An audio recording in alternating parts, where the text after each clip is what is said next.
Greetings. Father Mark signing on, continuing the course on medieval church history. Picking up where we left off last time with Pope 167, Blessed Eugenius III. He was the first Cistercian pope. He was baptized Bernardo Pignatelli. He was abbot. He joined the Cistercians at Clairvaux under the influence of Saint Bernard of Clairvaux in the year 1130. At the time of his election, he was serving as abbot of the Cistercian monastery in Rome under the patronage of San Vincenzo and Anastasio. Actually, it was outside of Rome at the time, but in the Diocese of Rome. He was elected the same day that Pope Lucius II died in a wave of urban violence. That urban violence was caused by an altered trajectory within an established pattern of demonic attack against the Church. We've already had the misfortune of encountering the House Pierleoni several times in the course. At times they vied for the papacy and had their own stooges elected, but in the year 1144, their reigning Don Gerlando Pierleoni, concluded that simply installing puppet popes was insufficiently ambitious. So he applied the powers and influence of his house and their allies to create a political charade that succeeded in becoming another episode in the Guelph versus Ghibelline drama, multi-century power struggle, which we introduced last time. In this episode, the urban warfare they fomented was for the cause of liberating Rome from the Holy See and returning it to the governance of a republic. A republic. And so he had himself addressed as the princeps, as the first patrician of the Roman commune. Because, that's exactly what the ancient Roman Republic was a commune. God, people listen. Ostensibly, Don Gerlando was acting as a pro-imperial Ghibelline, reviving the revived Roman Senate of the Commune, which of course was populated by his supporters, pledged its loyalty to the Holy Roman Emperor, who was comfortably far away on the other side of the Alpine mountains. Meanwhile, House Pierleoni and their allies applied their military force to pressure Pope Lucius II into divesting the Church of all of its fiefs, all of its property, in order to focus on purely spiritual matters. Now, what would happen to all that land, do you think? Well, of course, the Senate would take over the church land, and they would administer it for the good of the people. And why would they do this? Because they care. They care about the people. That's why they would do it. But Pope Lucius refused, and so they started a war, literally a war in the streets, and he was killed in the fighting. It was a head wound, actually, first, and he died 2 days later of it on February 15th, 1145. Pope Eugenius III, his successor, was elected as mentioned above, but he could not go through all the formal liturgies of consecration because of the urban warfare. He withdrew to Tuscany, north of Rome, and negotiated with the Senate through representatives. An apparent resolution enabled him to return to Rome to celebrate Christmas Mass in 1145. But in March of 1146, Satan involved himself once again, and Arnold of Brescia re-enters our story. Remember him. We covered him. He was one of these priests who hate the priesthood, Catholics who hate Catholicism. He invented, well, not really, he adapted some strains of ambient dualism and created his own version of it, which we already covered. His theology was condemned at the previous Lateran Council, but he was still at large, making his living as an itinerant ecclesiastical revolutionary.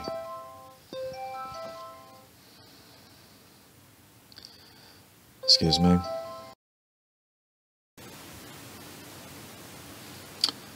Sorry about that. So Arnold made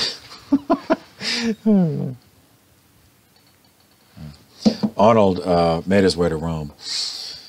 When he learned about the commune, it was right up his alley, and he skillfully, excuse me, this is just going to keep happening, skillfully manipulated all the existing animosities and resentments, both in terms of class as well as ethnic animosities, political, etc. Manipulated that into another outbreak of urban warfare. Pope Eugenius III excommunicated him personally this time, but at the Lateran Council his theology had been condemned, but his name, he was not mentioned by name. So this time Pope Eugenius excommunicates him for, obviously, schism, and for fomenting warfare against the church. Yet Arnold had sufficient support in Rome that it was the Pope who had to flee the city, leaving the city and the Senate commune that now regarded Arnold as their new Moses, their new lawgiver. Pope Eugenius initially took refuge in Siena, Tuscany, and then went to France.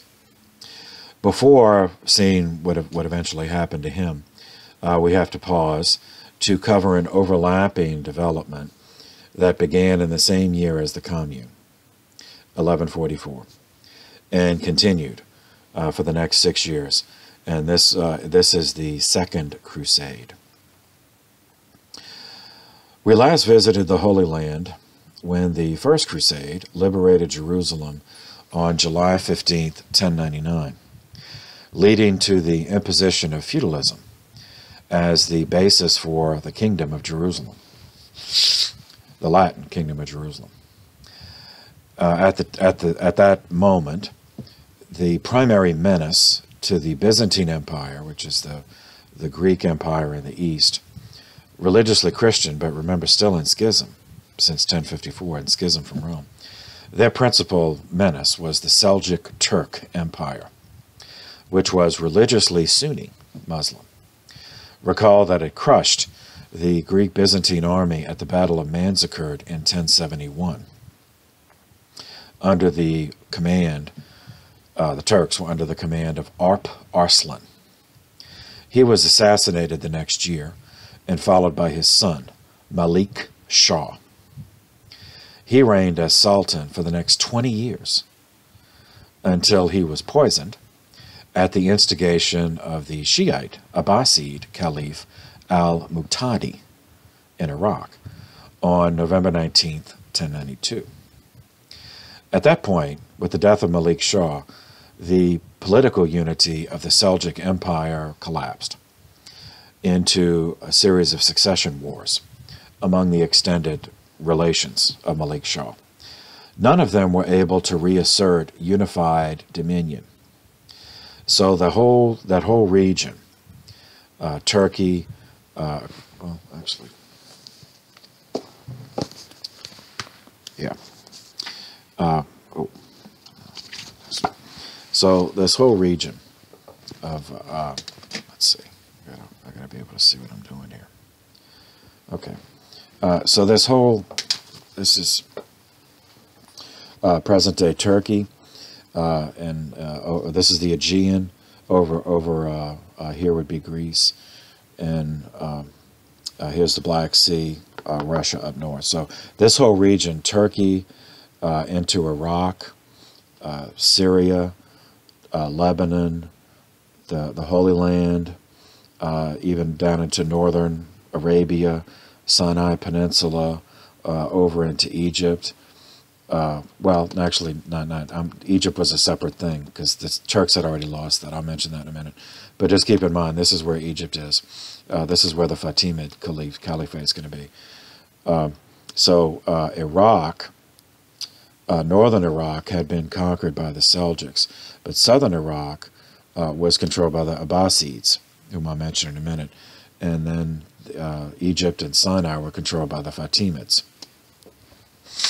In other words, after the death of Malik Shah, what had been a unified Seljuk Empire then came to resemble very much Western Europe in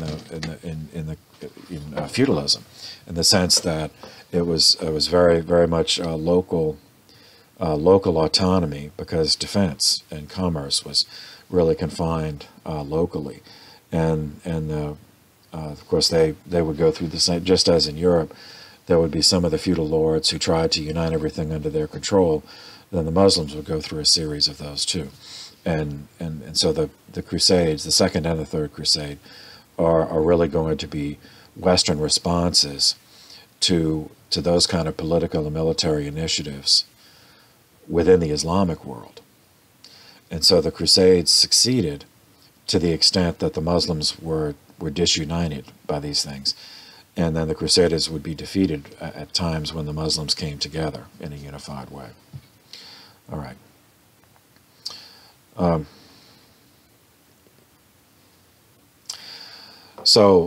Centrifugal forces operated in favor of the Latin Crusaders along several vectors. One was religious, second was ethnic, and all the different combinations of that. So religious Shiite Muslims who were ethnically Farsi ruled Iran. The Abbasid Caliphate, which was also religiously Shiite, governed central and southern Iraq. But they were often antagonistic to the Persians, even though both were Shiite, because the Abbasids were ethnically Arab. And remember, I did 4 sections on Islams earlier, so it's on the same playlist. But remember that Farsi and Arab is a completely different language, completely different culture. Even though they have the common religion, they had the common religion. Yet another group of religious Shiites controlled, at least controlled at this point, Egypt, Libya, it's Cyrenaica, but it was now Libya, and the Sinai Peninsula. But they were ethnically mixed between Arabs and Fellahin and Berbers. And that was the Fatimid Caliphate. And, of course, the other groups had not gone away. The Seljuks had not gone away. Their unity, they were no longer the overlord, the military aristocracy of a unified empire, but they were still there, and some of them did have enough force to be a problem. They were ethnically Turk, so different from all those other groups. The Turks, they had their origin in Mongolia centuries earlier and then moved from East Asia to West Asia. So again, entirely different culture and language and history. But they were religiously Muslim, but Sunni Muslim.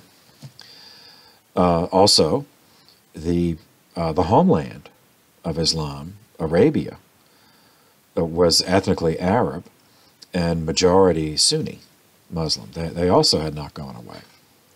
So the same rifts within Islam that enabled the success of the First Crusade also enabled the Latin Kingdom of Jerusalem to endure as long as it did. So, what were they doing? After the liberation of Jerusalem in 1099, which we covered in a previous lecture, Godfrey de Bouillon became the first ruler of the Kingdom of Jerusalem. Now, recall, he did not take the title king. And then ecclesially, in terms of church history, the organization was the Latin Patriarchate of Jerusalem. It organized a Latin hierarchy for the kingdom, divided into 4 metropolitan archdioceses. At Tyre, that's Tyre, in present-day Lebanon. It's on the coast, a port in present-day Lebanon. Caesarea, which is also on the Mediterranean coast, but this was in the Holy Land.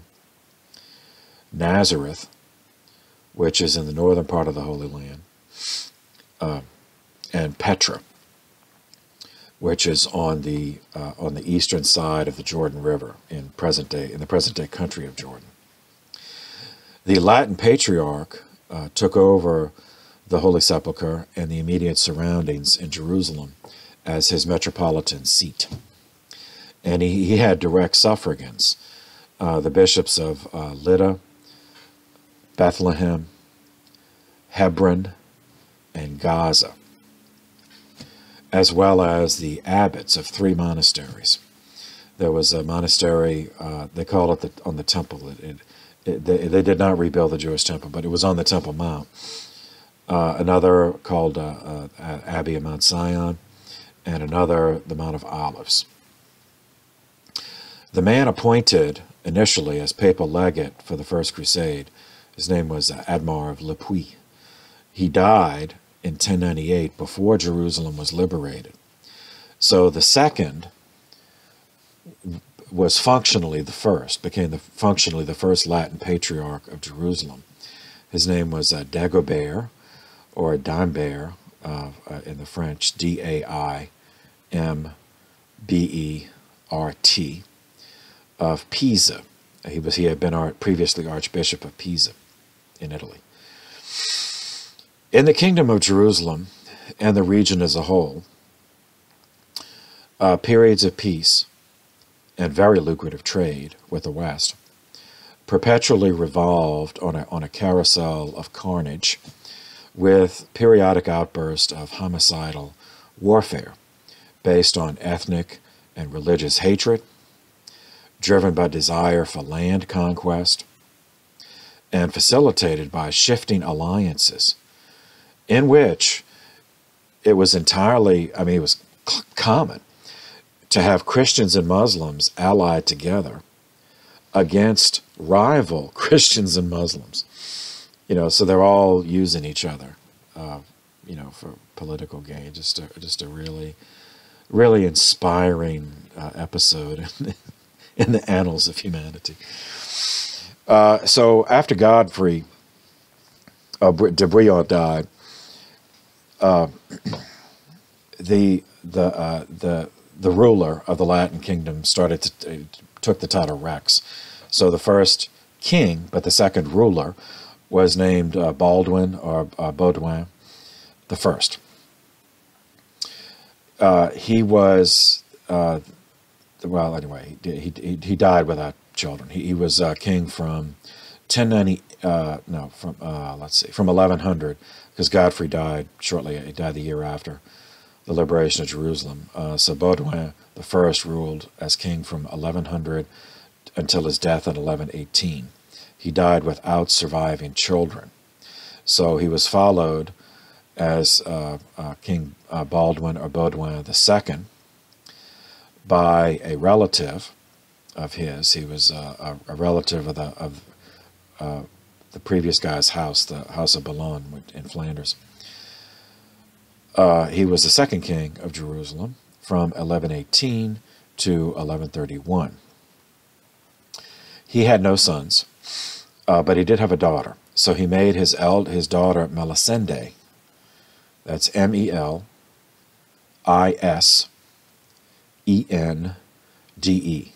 He made her his heir in 1126, and then offered her in marriage to the powerful Count of Anjou. Anjou is a province in France. Anjou. The count he offered her to the next year in 1127 was Fulk the Fifth. It's Fulk, Fulk the Fifth. And he offered as inducement to Fulk for doing the marriage, leaving Anjou, leaving France, moving to the Holy Land, as inducement that he would have the title king consort. Now, we met Fulk V indirectly earlier. His son, by a previous marriage, his previous wife was deceased by this point, but his son by her was Geoffrey Plantagenet. He became the second husband of the Empress Matilda after the death of her first husband, the Holy Roman Emperor Heinrich V. So from that union, Matilda and Geoffrey Plantagenet, their son, would be Henry II, the King of England, who eventually murdered Thomas Becket, and he had a bunch of children. One of them, Richard the Lionheart, is going to be a leader of the next crusade, the Third Crusade. So we'll see him before the century's out. We won't get to it in this session, but we will in this unit. This whole unit's on the century, the 12th century. So King Baudouin II died on August 21st, 1131. He was followed, as planned, by Fulk and Melisende as joint rulers. They had 2 sons.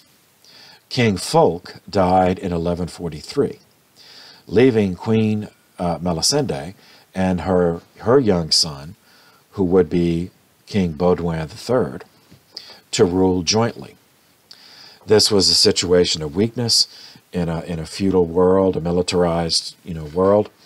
So it was during their reign that the Second Crusade took place, because in response to Islamic moves seeking to take advantage of this period of Latin weakness, with a female ruler, well, not ruler, but a female acting as regent for a child king.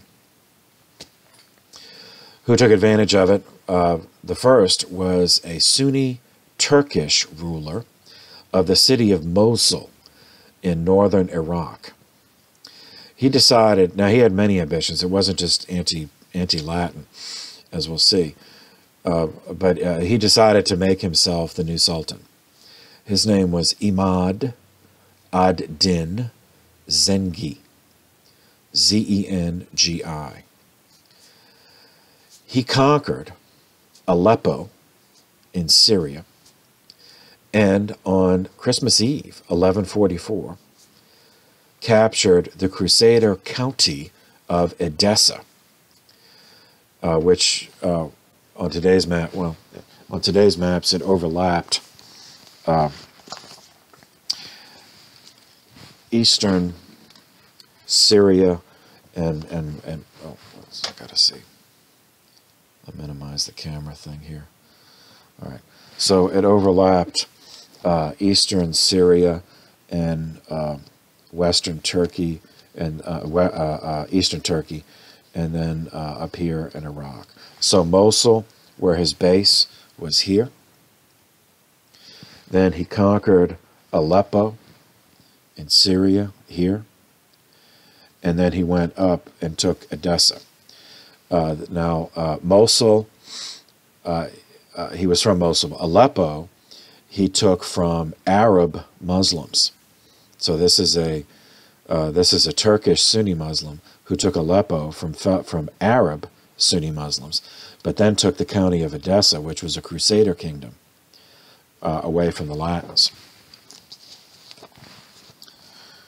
All right.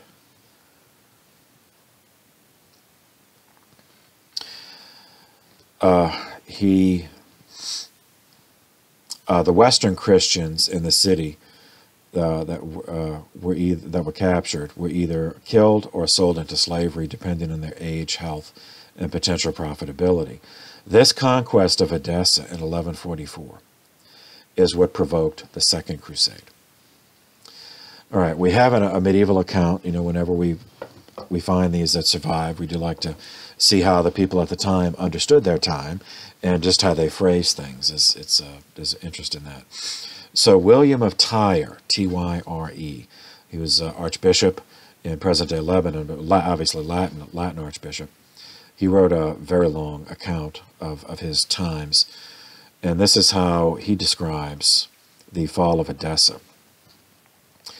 In that same year, 1144, during the time which elapsed between the death of King Baldwin's father, that's Fulk V, and Baldwin's elevation to the throne, this is Baldwin III's elevation, one Zengi, a vicious man, was the most powerful of the Eastern Turks.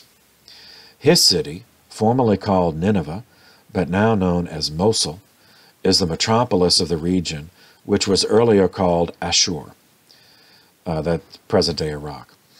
He laid siege to the city of Edessa, relying on the numbers and strength of his men, and also on the very dangerous strife which had arisen between Prince Raymond of Antioch and Count Joscelin of Edessa. So those are two Latin rulers within the kingdom of Jerusalem. But they were feudal lords. So they were vassals of the king of Jerusalem, but they were rulers of their own areas in their own right. So Raymond at Antioch, which is in Syria, and Joscelin of Edessa, and I just showed you where that was.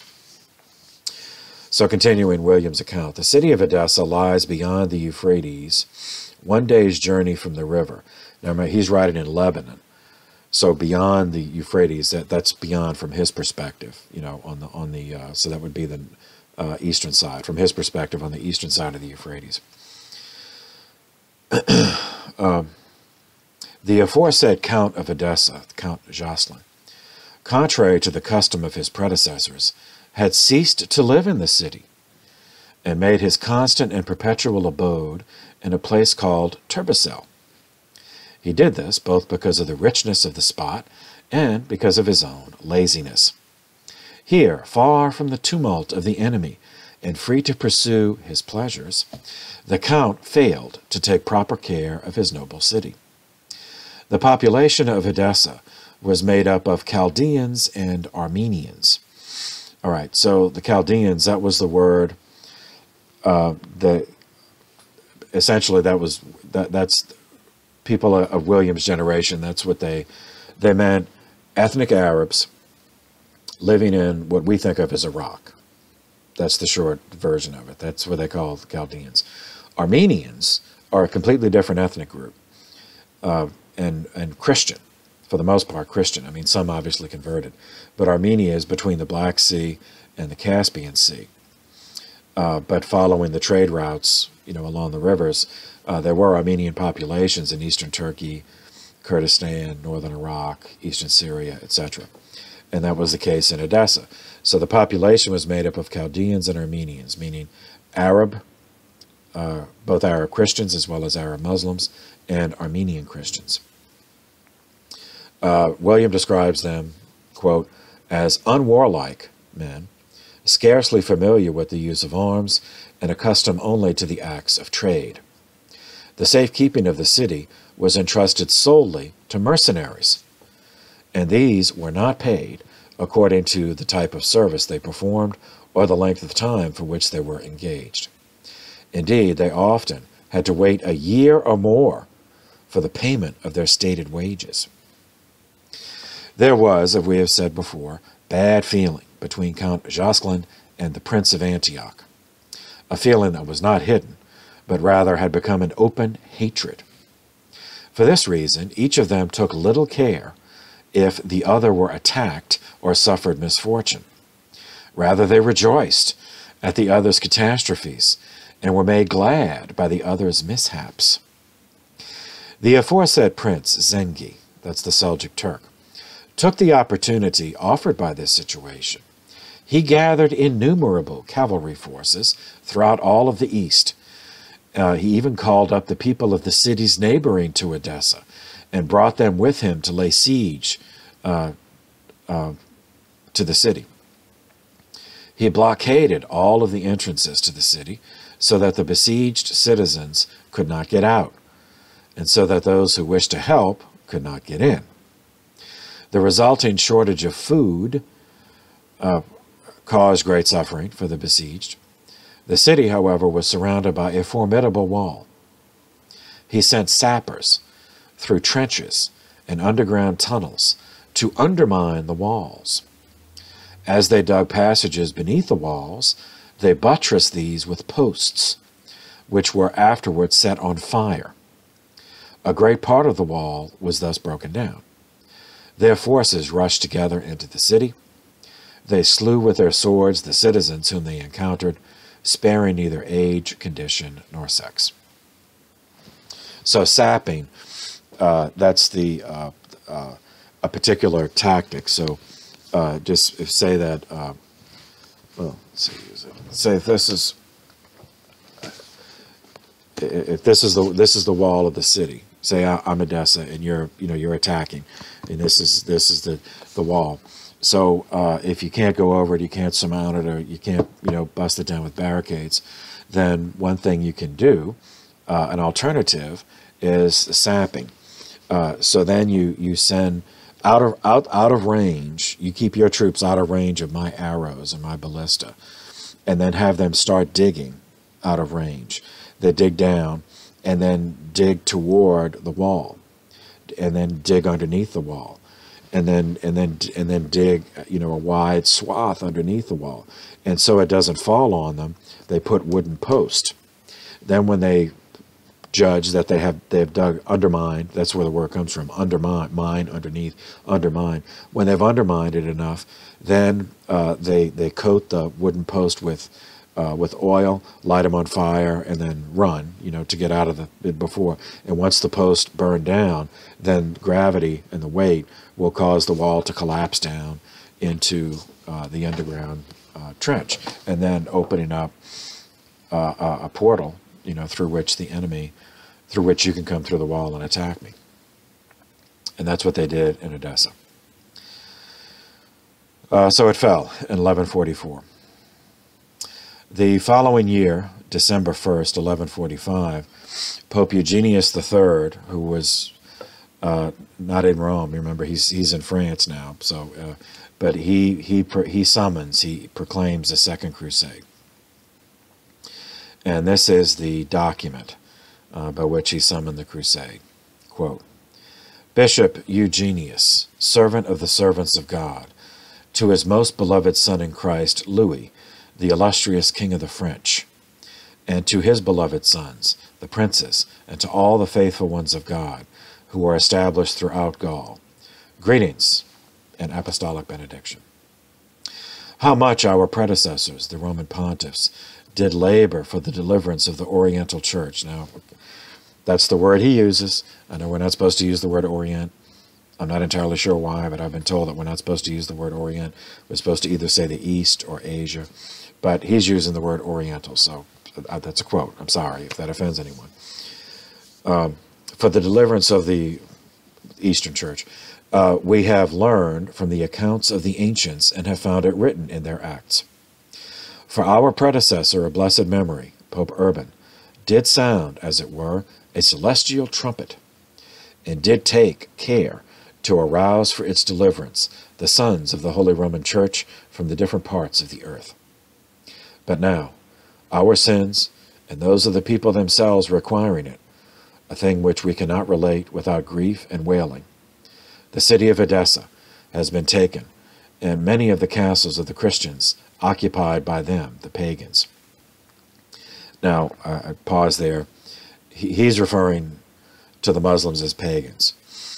Now the church does not describe them that way anymore because the Muslims are monotheistic. They're not worshiping, the Olympian gods or any. I mean, they're worshiping the one God.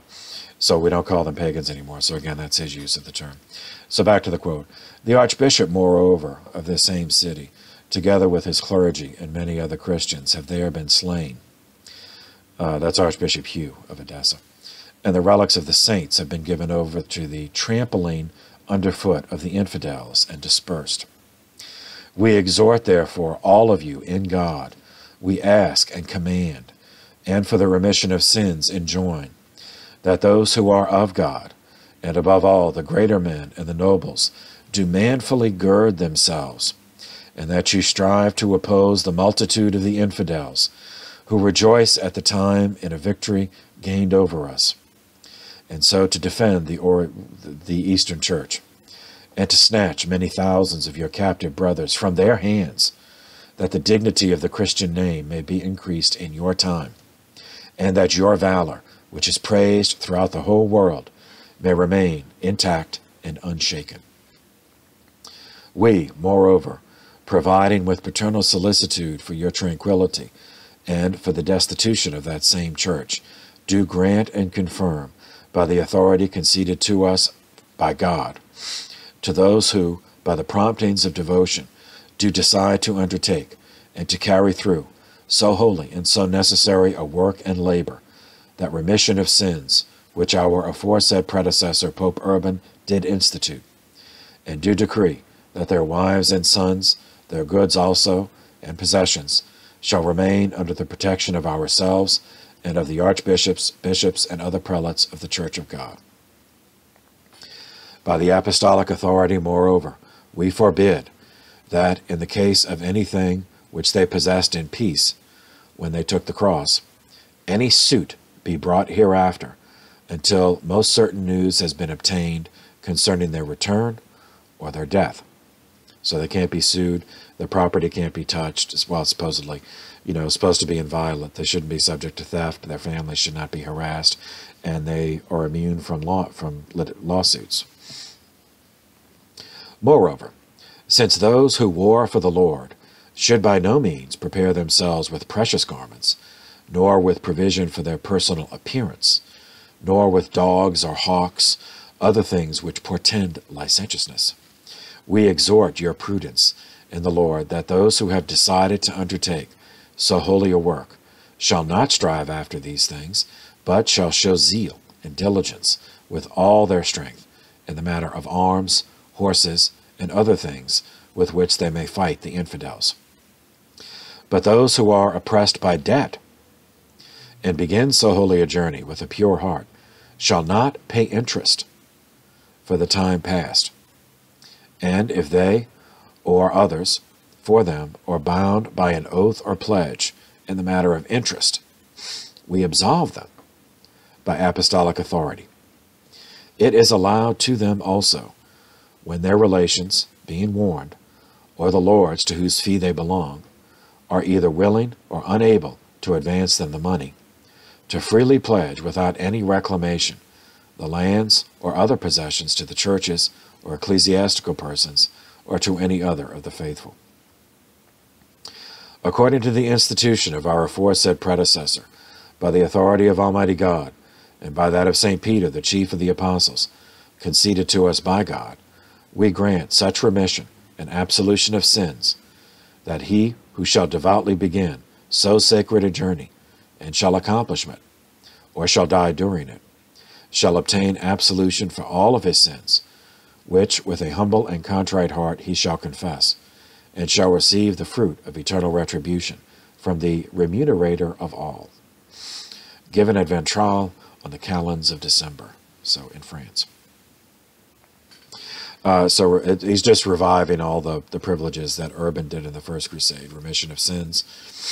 Although Urban forgave the debts, the debt itself isn't forgiven, but interest on the debt is forgiven, as well as protection for their lands and protection from litigation, etc.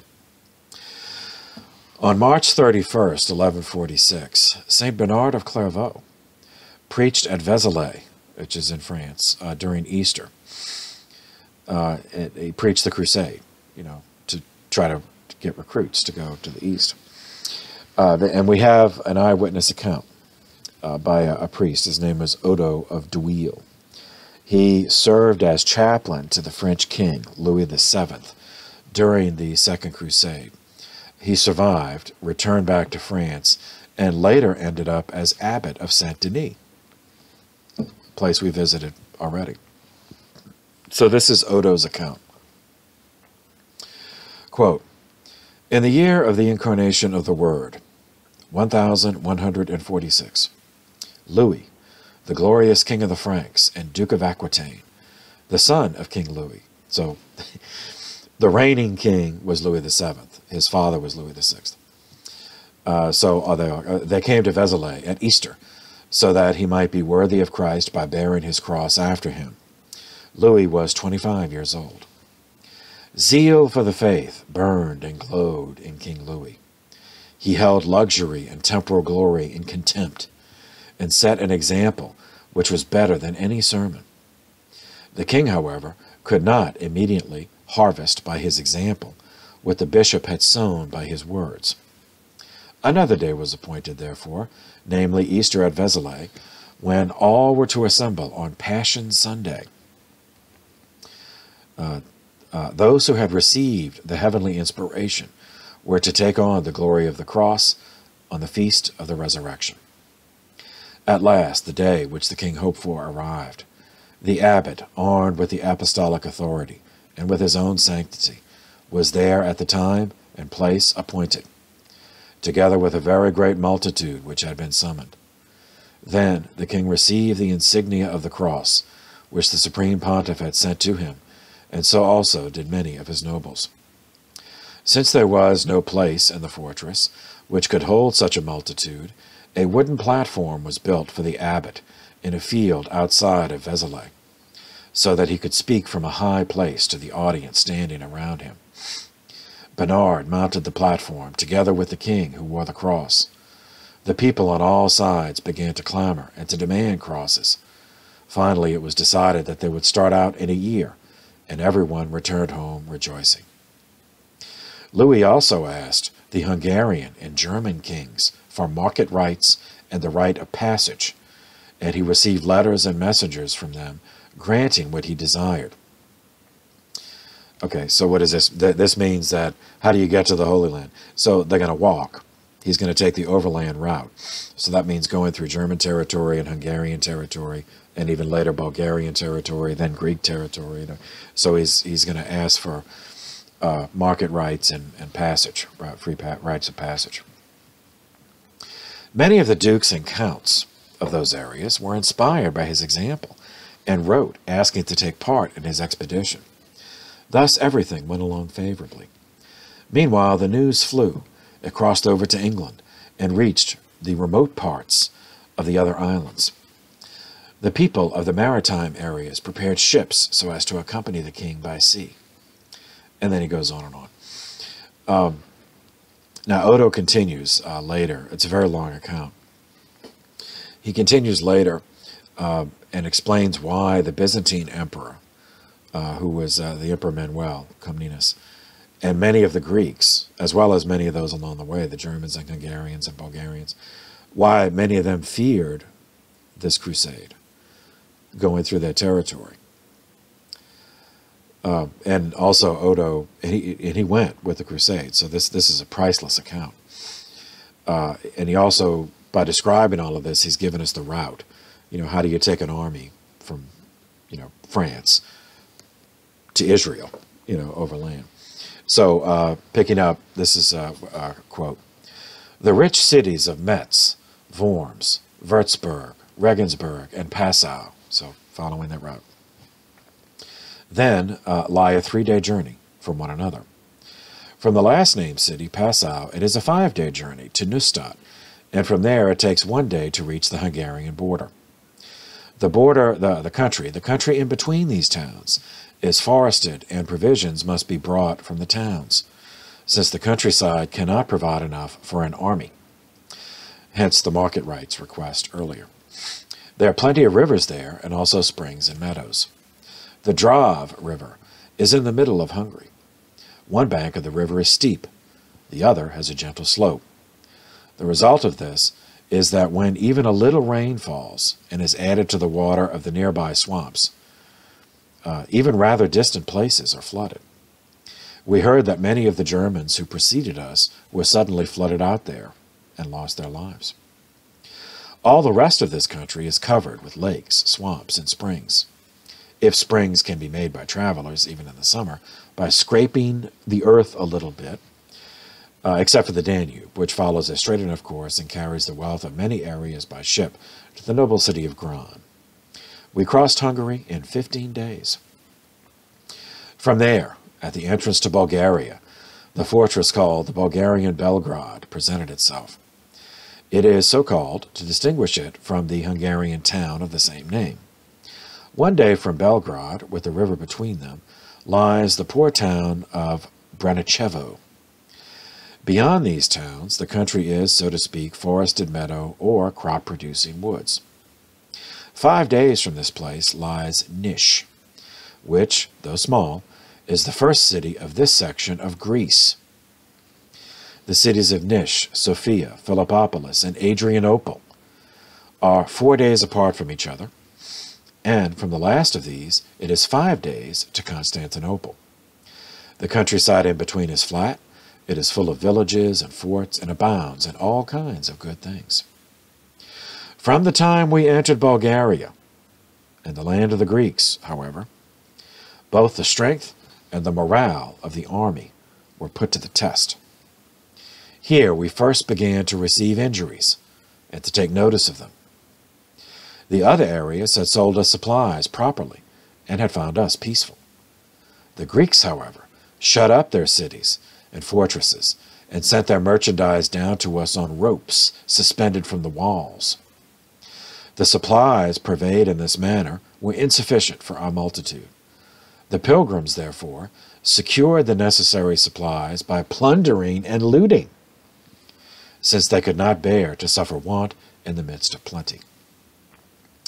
It seemed to some that the Germans, who had preceded us, were at fault in this respect. Now, Odo, of course, is French. He's a French priest, so naturally he's going to finger the Germans for causing trouble. Were at fault in this respect, since they had looted everything, and we discovered that they had burned several settlements outside the walls of the towns. The Germans were also unbearable to us. On one occasion, some of our men wished to get away from the crowding of the multitude around the king.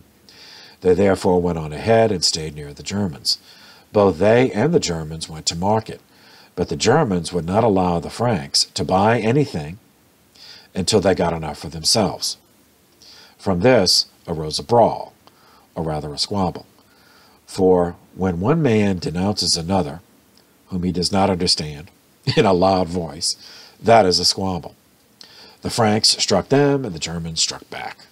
The Franks then returned from the market with their supplies. The Germans, who were numerous, were scornful of the pride of a few Franks, and took up arms against them. The Germans attacked them fiercely, and the Franks, who were armed in similar fashion, resisted spiritedly.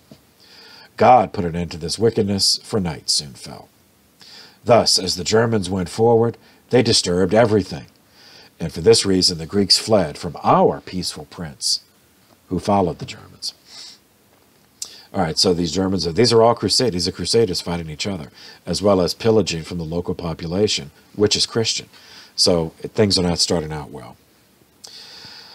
Okay, May 1st, 1146. The German contingent was led by the German king, Conrad III. They set out with an army of 20,000 men, also taking the overland route via Hungary, which is described by Odo, and obviously from Odo's description we know that the Germans went first, and so that, that kind of tainted the perception of the population regarding the crusade by their behavior, looting as they traveled, indicating an undisciplined army, and revealing Conrad to be an ineffective and incapable general, which portends ill for the future. September 15th, 1146, Zengi, the guy who started this whole thing, the Sunni Turk who conquered Edessa, was assassinated by poison at the instigation of the Abbasid Caliph of Baghdad. His jihad, however, begun against the Christians of Edessa, was taken up by his son, Nur, N-U-R, Nur ad-Din. That's N-U-R-A-D hyphen D-I-N, Nur ad-Din, who was of the family of Ad-Din, of Zengi. So it's still the same dynasty, the Zengid dynasty. So this is 2 years after the fall of Edessa. That's how long it took the French and the German armies to assemble, march over land. But by then the guy who had conquered Edessa was dead. But of course his son still had Edessa, so, you know, a formerly Christian Crusader city, county, was still in Islamic hands. Conrad III and the German Crusade arrived at Constantinople in September of 1147, ahead of the French army. The Byzantine emperor at the time of the Second Crusade was Manuel I Komnenos. After hearing the stories of the depredation of the German army in Christian lands along the way, Manuel regarded them as a greater threat than the Turks. So the Greek Christian Byzantine emperor signed an armistice with the Turkish Muslims in order to keep his troops ready to defend his people against the crusade, if necessary. So this is a mess from the beginning. And it's all because of dismal leadership. Conrad took his army across Anatolia, which is present-day Turkey, aiming for Syria. On October 25th, 1147, they were defeated. They were engaged and defeated by the Seljuk Turks at the Battle of Dorylaeum. Conrad and most of the mounted knights escaped, but most of the foot soldiers, the infantry, were killed or captured. The survivors, Conrad and the survivors who had horses to be able to run away fast enough, made it to the Greek city of Nicaea, where they were joined by the French. After the battle, in 1147, Nur ad-Din signed a treaty sealed by a marriage. The treaty was with a guy named Mu'in, M-U-I-N, Mu'in Unur, U-N-U-R. He was the governor of Damascus. Damascus, so he's Muslim, you know, Damascus had maintained friendly relations with the Latin kingdom in the Holy Land on the basis of trade, mutually profitable trade. And had actually, because of the dynamic we described previously, he had actually fought with Christians against the Abbasid Shiites in Iraq. So Damascus, these are Arab Sunnis. And so that's how these, and so he, Mu'in, had actually allied with Latin Christians in the Crusader kingdom to fight against Abbasid Arab Muslims, but they were Shiites, not Sunnis. So the Sunni-Shiite conflict that's still going on, I mean, that's centuries old. So this, with Mu'in signing this treaty with a Turkish Nur ad-Din, even though they're both Sunni, they're ethnically different, signed this treaty against the Christian kingdom, was a change in policy for Damascus. But he must have judged that Nur ad-Din, you know, was the rising guy, and he had sufficient force to defeat the Christians, so he wanted to be on the winning side. On January 7th, 1148, the French were badly beaten in battle as they crossed the Cadmus Mountains.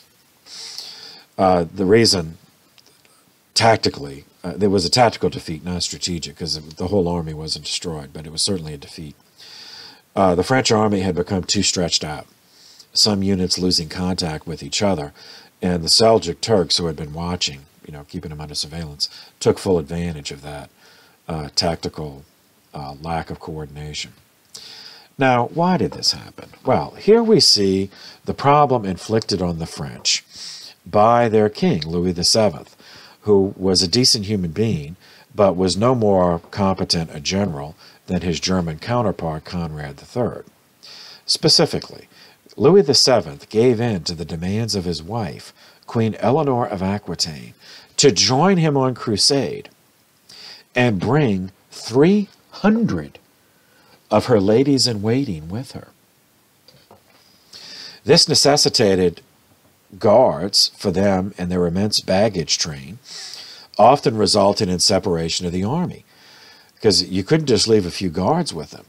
because 300 Christian women, especially the nobility, they would be targets. I mean, just women would have been targets for sale in the Muslim slave market. But in addition, since these were aristocrats, and the Muslims would be able to tell from the way they were dressed and the kind of horses they rode that these were wealthy people, they could be sold, ransomed, either sold on the slave markets to Muslims, or kidnapped and held for ransom and sold back to the Christians for payment. So you couldn't just have a few guards. You essentially had to have a significant portion of the French army guarding them. And those guys couldn't do anything else. Like, they couldn't leave and go fight. They had to stay there, and with the 300 women and with the baggage train. So that's what happened in the mountain passes, leading to an ambush on January 7th, 1148. In March of 1148, they survived. I mean, the French army survived, but those losses couldn't be replaced. I mean, they couldn't just make a phone call back to France and say, okay, have another army walk, down here to reinforce us. So the survivors made their way to Antioch in Syria in March of 1148. Antioch was one of these Crusader states. It was ruled, coincidentally, by Queen Eleanor's uncle. This was Raymond of Antioch, whom William of Tyre introduced to us in the earlier account. This Uncle Raymond was the guy who allowed Edessa to fall to the Muslims without lifting a finger to help, because of his personal antipathy for Joscelin II, who was the Count of Edessa. Now we meet him again 4 years later. Raymond recommended that Louis and Conrad, meaning the French and the German armies, with their surviving troops, attack Aleppo in Syria. Remember, Aleppo had just recently been conquered a few years earlier by Zengi. And so, Raymond suggested that they liberate that. Now, this was probably sound military advice, as Aleppo was a stronghold, was a base of operations for Nur ad-Din, so such an action would compel him to recall his forces to defend it. Or if he lost it and had to withdraw, well, then that victory would position the Crusaders closer to liberating Edessa, if anybody remembered that was the trigger for this whole endeavor. As it happened, Louis, the French king, was not disposed to listen to the military advice of Raymond. After hearing rumors that his own wife, Eleanor, was having an affair with Raymond, her uncle, Raymond. These rumors, at least in Louis's mind, were circumstantially verified when Eleanor insisted on remaining in Antioch, no matter what decision Louis ended up making, instead of continuing with him on the crusade. Now, this was after, back in France, throwing countless tantrums, demanding that she be allowed to go on crusade. So, after Louis heard the rumors, initially probably dismissed them, but then he said, well, okay, well, what's this all about? So Louis was not going to listen to Raymond, nor was he going to stay in Antioch. So instead, Louis and Conrad summoned the Latin nobility of the Latin kingdom in the Holy Land to a council to meet at Acre, which is a present-day Akko. It's a port on the Mediterranean coast of the Holy Land. And there they consulted, asked for and everybody had different advice. And so at the end of which they agreed to pursue an entirely pointless course of action, that the crusade should attack Damascus instead of Edessa. Even though Damascus, was Muslim already, but Edessa had been liberated by the First Crusade, and its capture by the Muslims is what provoked the Second Crusade. Yet instead of attacking Edessa to liberate it, they decided to attack Damascus. On May 25th, 1148, the Crusaders set out to capture Damascus. The army consisted of forces under the command of Baudouin III, King of Jerusalem, along with German survivors of Conrad's trip across Anatolia, and French cavalry of Louis VII, which had survived the ambush in the mountains. By July 28th, 1148, the Crusaders were forced to withdraw from Damascus. The final siege, once they closed the siege, from that point to when they withdrew, was only 5 days. It was a disaster. Each day featured a new, ridiculous, incomprehensible disaster, because the three kings could not agree on anything. And this was the final failure of the Second Crusade. The German Conrad III returned to Europe in September of 1148. Louis, the French king, went on a sightseeing tour, visiting the holy places in the Holy Land for 6 months, and then he returned to France. And shortly after his return, his marriage to Eleanor came to an end. It was annulled, and she married, subsequently married Henry II, the King of England, the guy who murdered Becket. And together, among their many children, Henry and Eleanor's children would be Richard I, the Lionheart, and King John I, the guy who was so bad that he provoked the Magna Carta. So when the French and the Germans leave, then Nur ad-Din pressed his advantage. In 1149, he defeated and captured Uncle Raymond of Antioch, had him executed by beheading. In 1150, he captured Jocelyn, the Count of Edessa, who had escaped. He had managed to survive the capture of Edessa because he wasn't in Edessa, as William of Tyre explained. But in 1150, he was captured, and Nur ad-Din had him blinded and thrown into a dungeon in Aleppo and just left to die. In 1154, Nur ad-Din turned for a moment against his fellow Muslims. He decided to conquer Damascus for himself, and he did. He succeeded where the Second Crusade failed, and he relocated his capital there. He ruled there from Damascus for the last 20 years of his life. The prestige of the papacy, which had summoned this crusade, the prestige of St. Bernard, who had preached it, the prestige of Western knighthood, and the crusading movement in general, were all deeply damaged by this fiasco. The Latin kingdom of Jerusalem was in every way, every measurable way, worse off than before the Second Crusade occurred. Conrad III, the German, did not long survive this humiliation. He died on February 15th, 1152. He was followed as King of Germany by his nephew. He had no surviving sons. His nephew became Frederick I. He's in German history, he's known as the Redbeard, or Barbarossa. Barbarossa was born in mid-December 1122 in Hagenau, Germany. He was born to Frederick II von Hohenstaufen. I know that's confusing. How can Frederick I be the child of Frederick II? Well, Frederick II, his father, was the Duke of Swabia. So as the Duke of Swabia, he was Frederick II. When nephew Barbarossa succeeded Conrad III as King of Germany, he became Frederick I as King of Germany. So his father, Barbarossa's father, Frederick, was a Hohenstaufen, whereas his mother, Judith of Bavaria, was a Welf.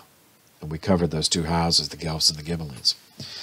So this was a marriage intended to end the long-running feud between those two houses in Germany. It worked only temporarily, but it did give Barbarossa the advantage of a claim to loyalty from both sides. In terms of his upbringing, he was raised as a warrior. He learned to ride, to hike, to hunt, to fight, but he never learned to read or write. And also, he never learned Latin, which is going to affect him later in life, because he's always going to be dependent on interpreters, unless he's only talking to fellow Germans. According to Conrad III's spoken deathbed wish, Frederick Barbarossa was elected King of Germany at Frankfurt the following month, on the 4th of March, 1152, and crowned the Rex, Germanorum, the Rex, the King of Germany, at Aachen 5 days later, on March 9th, 1152.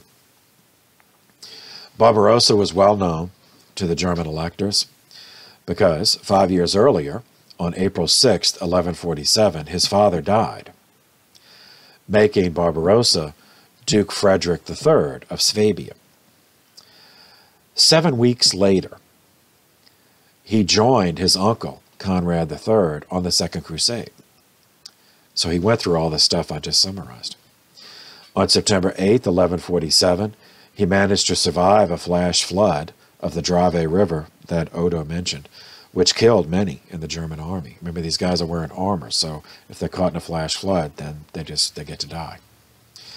And 1 day later, they arrived at Constantinople.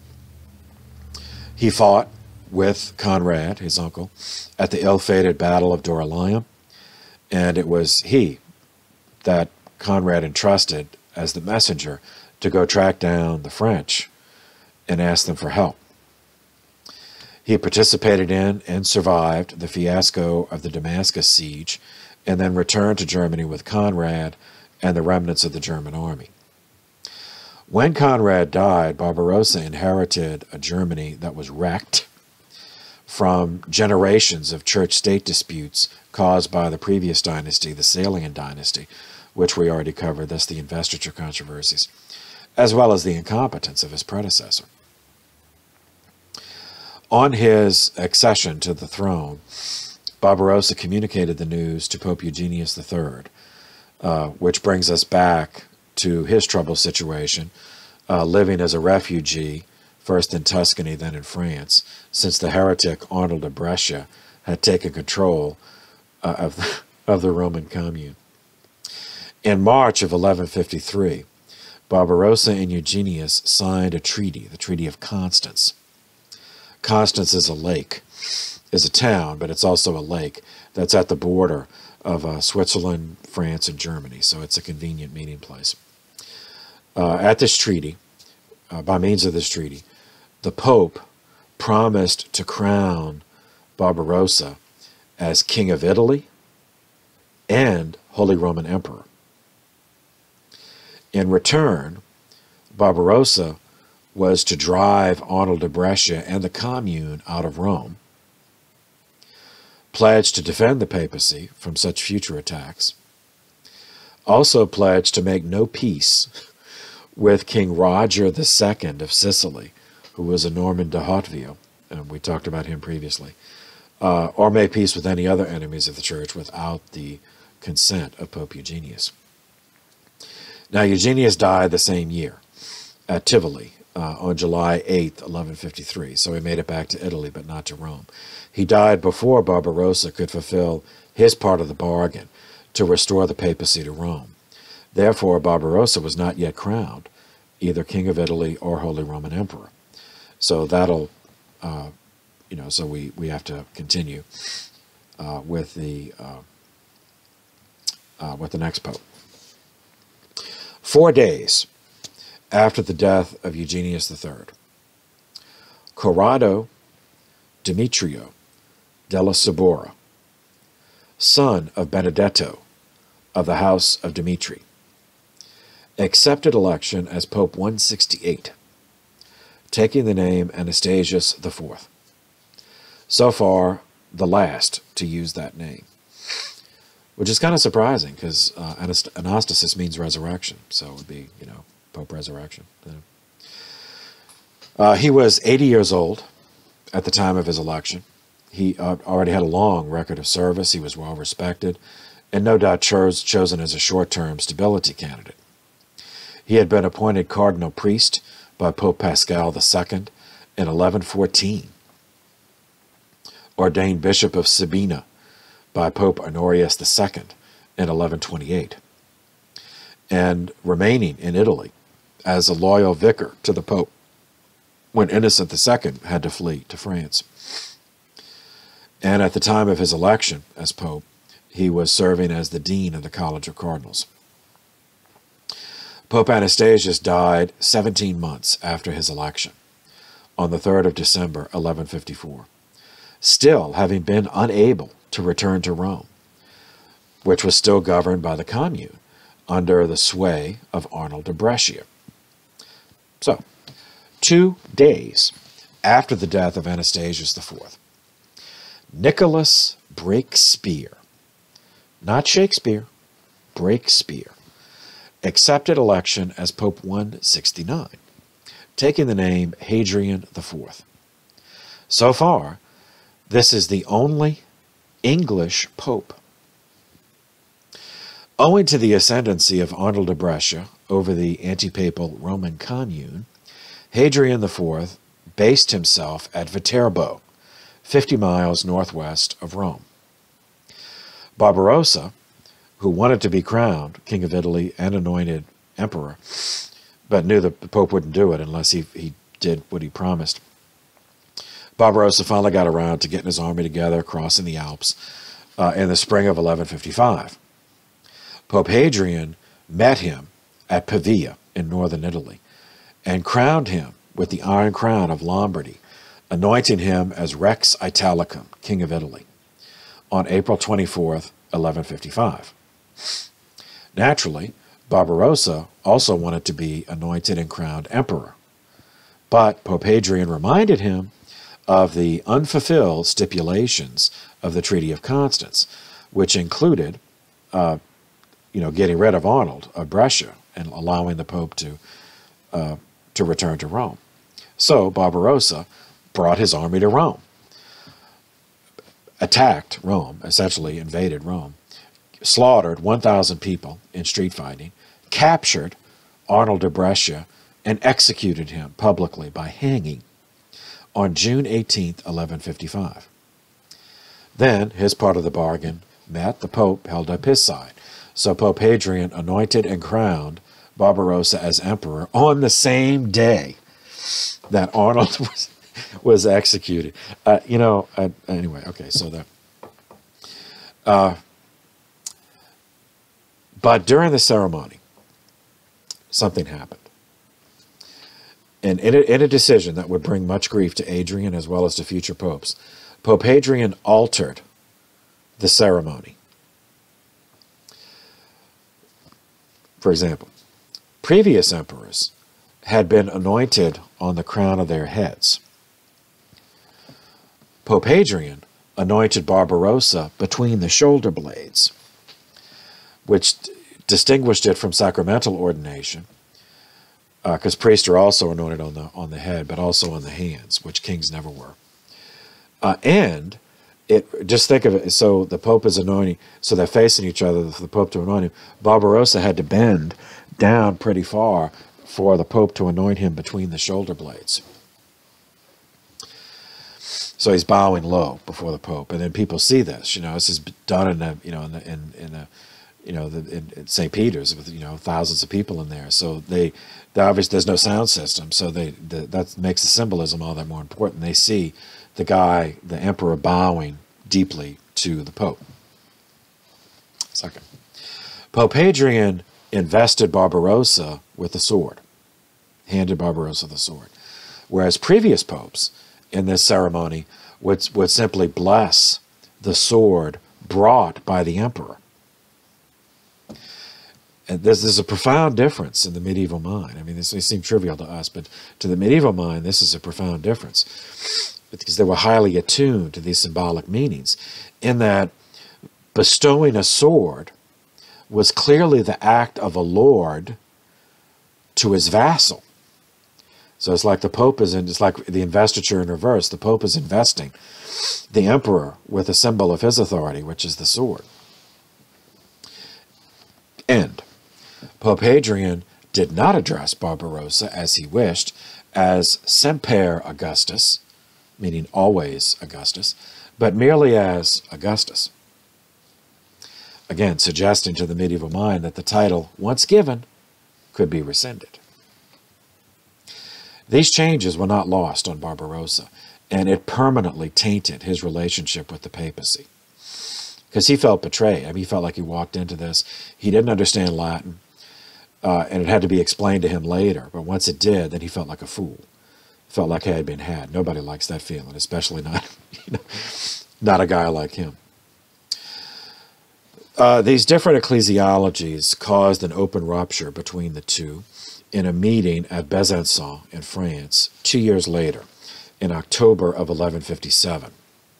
There, the Pope asserted that the emperor was not only subordinate to the Pope in the supernatural order and the spiritual order, as the spiritual is eternal, whereas the temporal is passing, but also that the emperor was a vassal of the Holy See in the natural order. Emperor Frederick, then he lost it. Barbarossa, he retaliated. He invaded Italy in 1158 and asserted direct imperial jurisdiction over Italy, including territory that was claimed by the Pope as part of the Papal State. Now, remember the Roman Commune. Just because Arnold had been executed and Arnold's supporters in the Commune and the Senate of the Commune had been cowed temporarily, now they come out of the woodwork. Now Barbarossa and the Pope are enemies. So, so now these people, the Republic, I hate to call them that because the word meant something different then, but meaning those who favored a pretend republic instead of papal governance, then they formed common cause with Barbarossa against the Holy See. Meaning that Pope Hadrian had to flee Rome. Yet another pope had to flee Rome. And he died on the run at Anagni on September 1st, 1159, having excommunicated Barbarossa, excommunicated the emperor that he himself had anointed and crowned and invested with the sword. So it's a mess. It's a mess. Barbarossa followed this by proclaiming a series of 4 antipopes over the next 20 years. Their names are not important in the larger history of the church, but what they represented is. They represented the determination of a German emperor to reduce the Holy See to nothing more than a vassal duchy in the empire. Elsewhere, in Spain, in the year 1158, a new military religious order was founded, the Knights of Santiago, or Knights of St. James. This one was unique compared to the ones we covered so far. I mean, unique up to that point, in that it allowed fully professed members to marry, whereas the other orders we covered only allowed their tertiaries to marry, their third order guys to marry. The mission of the Knights of Santiago was to protect pilgrims on the road to Compostela in northwest Spain, venerated a place of pilgrimage because it held the relics of St. James. Excuse me.